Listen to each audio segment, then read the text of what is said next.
Salam sejahtera, terima kasih karena bersama dengan saya di Nazilin Unity Channel. Ini isu paling menggemparkan kita apabila SPRM mereman pengarah negeri terbabit rasuah bernilai Rm1,18 juta. Yang menariknya, ianya berlaku di Kedah, yaitu Aloseta, yang mana menteri besarnya ketika ini ialah Sanusi Mat Noor. Banyak sekali kontroversi melibatkan Sanusi sekarang ini di Kedah. Tetapi untuk isu kali ini tiada kena mengena dengan Sanusi. Seorang pengarah agensi penguatkuasa negeri direman Suruhanjaya Pencegahan Rasuah Malaysia SPRM bagi membantu siasatan kes rasuah membabitkan kerja penyelenggaraan kapal. Perintah reman selama sehari bermula hari ini ke atas suspek berusia lingkungan 40-an dikeluarkan Magistrate Siti Nur Hasliza Mat Ali selepas mendapat permohonan yang dibuat SPRM. Menurut sumber, suspek disyaki bersubahat mengemukakan tuntutan yang mengandungi butir matan palsu bagi melakukan kerja penyelenggaraan kapal bernilai Rm1,18 juta membabitkan sebuah syarikat. Katanya, suspek ditahan di pejabat SPRM Kedah ketika hadir memberi keterangan kira-kira jam 5 petang semalam. Sementara itu, pengarah SPRM Kedah Ahmad Nizam Ismail ketika dihubungi mengesahkan tangkapan ke atas suspek dan memaklumkan siasatan kes berkenaan dijalankan mengikut Seksyen 18 Akta SPRM 2009. Semalam, SPRM turut menahan reman 4 individu termasuk seorang pemilik syarikat dan seorang pengarah logistik agensi penguatkuasa kerana disyaki bersubahat mengemukakan tuntutan palsu membabitkan kerja penyelenggaraan kapal agensi penguatkuasa antara Julai hingga November tahun 2020.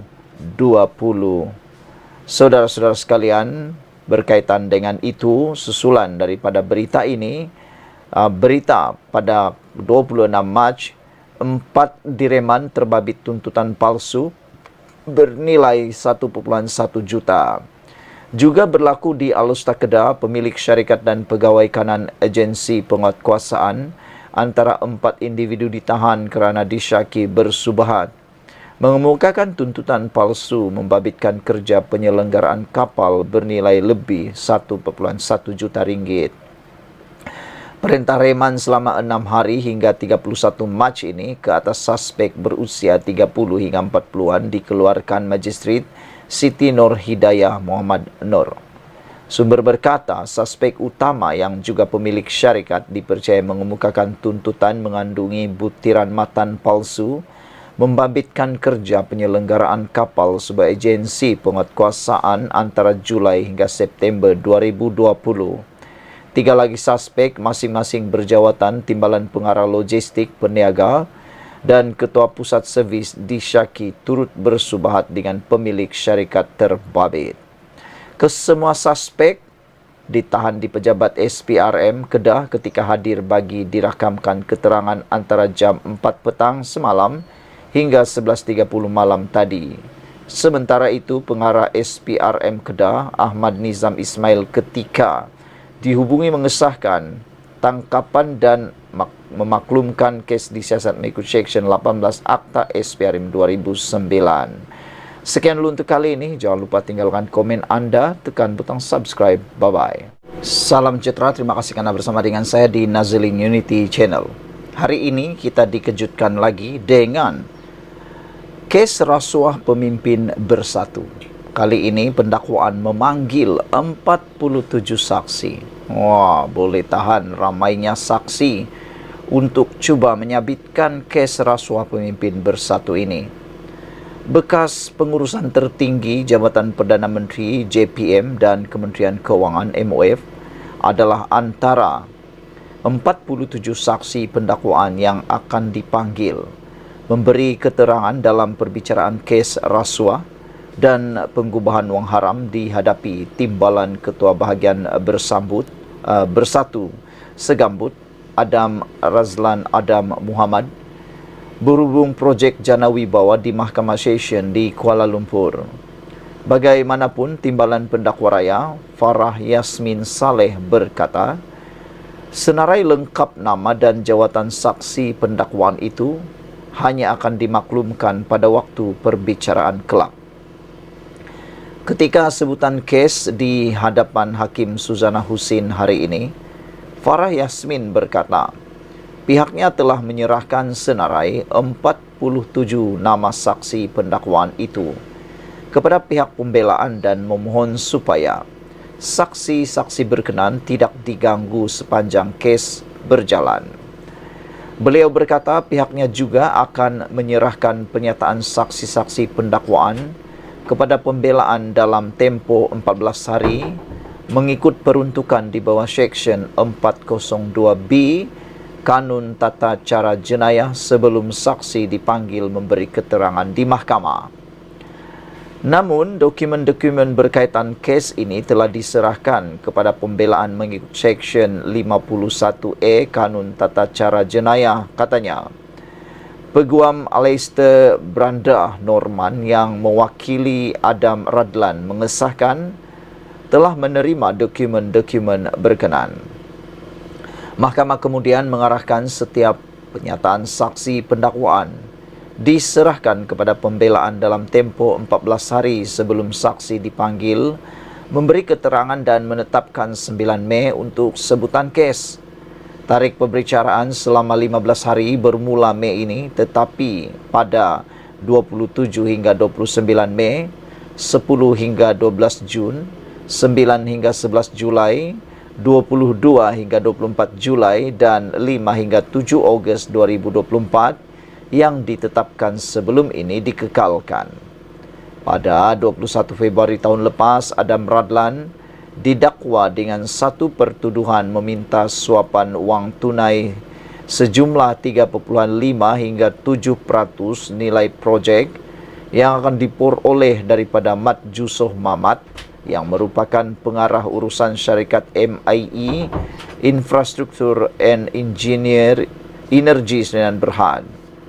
Dia turut didakwa satu lagi pertuduhan menerima suapan RM500,000 daripada individu sama, iaitu Mat Jusoh, sebagai upah kerana membantu syarikat itu mendapatkan surat sama bagi projek membina jalan Sungai Adam ke Kampung Banat Perlis daripada kerajaan secara rundingan terus yang jumlah keseluruhannya bernilai RM47.8 juta. Kesalahan itu didakwa dilakukan di sebuah restoran di Dutamas dan CIMB Bank Berhad, Cawangan Bukit Tunku, Taman Tunku pada Mac 2021 dan 26 November 2021. Sementara itu pada 22 Februari 2023, Adam Radlan didakwa atas dua pertuduhan menerima suapan berjumlah RM4.1 juta daripada Lian Tian Chuan dan Mat Jusoh sebagai upah bagi tertuduh membantu syarikat Net Tourism Sdn Berhad serta MIE Infrastruktur and Energy bagi mendapatkan dua projek jenis sama Jana Wibawa. Pada 28 Februari tahun lepas, dia sekali lagi didakwa iaitu secara rasuah meminta wang berjumlah 2 juta daripada Lian sebagai upah membantu syarikat Nepturis mendapatkan projek berkaitan Jana Wibawa. Kesemua pertuduhan mengikut Seksyen 16E dalam kurungan E Akta SPRM 2009 dan boleh dihukum di bawah Seksyen 24 dalam kurungan 1 Akta sama yang membawa hukuman penjara maksimum 20 tahun dan denda tidak kurang 5 kali ganda nilai suapan atau RM10,000 atau mana-mana lebih tinggi jika sabit kesalahan. Adam Radlan turut berdepan 7 pertuduhan penggubahan wang haram berjumlah lebih RM3 juta mengikut Seksyen 4 dalam kurungan 1 kurungan B Akta Pencegahan Penggubahan Wang Haram, Pencegahan Pembiayaan Keganasan dan Hasil daripada Aktiviti Haram 2001. Sekian dulu untuk kali ini. Jangan lupa tinggalkan komen anda, tekan butang subscribe. Kita jumpa lagi. Bye-bye. Selamat petang, salam sejahtera. Terima kasih karena bersama dengan saya di Nazilin Unity Channel. Isu yang paling menggemparkan Malaysia sekarang ini masih bercakap tentang padu. Tetapi yang paling lantang bercakap daripada pihak UMNO sekarang ini ialah Puan Zarkasi. Walau bagaimanapun didapati bahawa ada beberapa pemerhati politik dan para pemimpin daripada parti PKR menyatakan bahawa itu semua kerana dendam Puan pada Rafizi. Puan meroyan dengar nama Rafizi, kata seorang pemerhati politik pemimpin parti PKR daripada Sarawak. Beliau kata Puan kritik padu kerana kalah PRU terpelanting dari kerajaan memetik daripada kata-kata Rafizi untuk Puan Zarkasi. Laporan daripada sebuah laman web berita mengatakan bahawa Rafizi pulangkan paku buah keras kepada Puan. Menteri Ekonomi Rafizi Ramli memulangkan paku buah keras susulan kritikan tajam ahli Majlis Kerja Tertinggi UMNO, Datuk Dr. Muhammad Puan Zarkasi terhadap sistem pangkalan data utama padu. Kata Rafizi yang bising sangat ini Puan Zarkasi saja. Kalau Malaysia Kaya Raya pun dia tidak setuju dengan saya. Kerana dulu saya bawa isu 1MDB ketika dia pengarah Jabatan Hal Ehwal Khas Jasa. Selepas itu beliau kalah pilihan raya dan terpelanting dari kerajaan. Ini semua berkaitan dengan isu peribadi sahaja, kata Rafizi. Dalam satu lagi ruangan pendapat di sabudin.com, beliau bersetuju dengan mengatakan, betul kata Rafizi, kritikan Dr. Puan terhadap padu hanya kerana peribadi. Semalam, Menteri Ekonomi Rafizi Ramli menjawab kritikan Speaker Dewan Undangan Negeri Johor, Dr. Puan Zarkasi terhadap padu atau pengkalan data utama. Menurut timbalan Presiden PKR itu, kritikan Dr. Puan adalah semata-mata bersifat peribadi. Katanya, apa yang dilontarkan oleh Dr. Puan itu adalah gambaran rasa tidak puas hati dengan tindakannya yang lantang mengkritik isu syarikat 1MDB sebelum ini. Orang politik yang bising sangat ini Dr. Puan saja, kata Rafizi. Kalau Malaysia Kaya Raya pun dia tetap tidak setuju dengan saya kerana dulu saya bawa isu 1MDB ketika dia pengarah Jabatan Hal Ehwal Khas Jasa. Selepas itu beliau kalah pilihan raya dan terpelanting dari kerajaan. Ini semua berkaitan dengan isu peribadi, kata Rafizi. Rafizi berkata lagi, beliau tidak mahu memberi perhatian sangat kepada kritikan yang hanya membabitkan kumpulan kecil, terutama yang bersifat peribadi. Beberapa hari lalu, Dr. Puan menyifatkan sistem padu sebagai gagal kerana sistem kerja, komunikasi dan imej Rafizi yang didakwanya tidak diyakini rakyat. Meneliti keyakinan Rafizi berkenaan Dr. Puan, kita pasti tidak dapat mengelak daripada bersetuju dengannya. Sejak UMNO hilang kuasa, Dr. Puan memang selalu menunjukkan kritikannya terhadap Rafizi. Setelah Rafizi menjadi menteri, meskipun UMNO adalah sebahagian daripada kerajaan Madani pimpinan Anwar Ibrahim, apa saja berkaitan Rafizi hampir tidak pernah terlepas daripada kritikannya. Paling kerap beliau melabel Rafizi sebagai Raja Formula yang gagal.